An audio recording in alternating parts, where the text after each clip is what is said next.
नवरात्रि का 5वां दिन। नवरात्रि के 5वें दिन माँ स्कंद माता की पूजा की जाती है।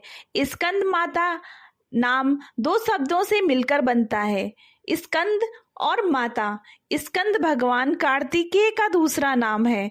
कार्तिकेय भगवान शिव और माता पार्वती के पुत्र हैं, इसीलिए स्कंद माता का अर्थ है कार्तिकेय की माता।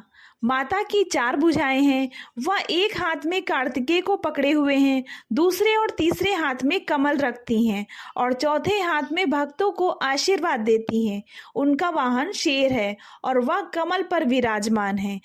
स्कंद माता विशुद्ध चक्र की अधिष्ठात्री देवी हैं। विशुद्ध चक्र हमारे गले के उभरे हुए भाग के ठीक नीचे स्थित होता है। स्कंद माता की पूजा करने से विशुद्ध चक्र जागृत होता है और उस व्यक्ति को वाणी की सिद्धि प्राप्त होती है। व्यक्ति का आयुष बढ़ता है और वह विद्वान बनता है। इनकी पूजा से 16 कलाओं और 16 विभूतियों का ज्ञान होता है। आइए शुरू करते हैं स्कंद माता की कथा।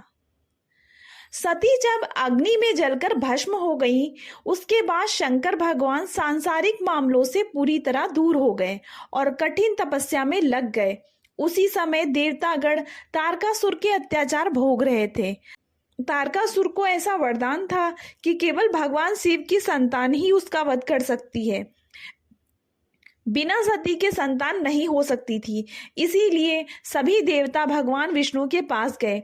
तब विष्णु जी ने उनको कहा कि यह सबकी वजह आप लोग ही हो। अगर आप सब राजा दक्ष के वहां बिना शिव जी के नहीं गए होते तो सती को अपना शरीर नहीं छोड़ना पड़ता। उसके बाद भगवान विष्णु देवताओं को माता पार्वती के बारे में बताते हैं, जो सती माता की अवतार है।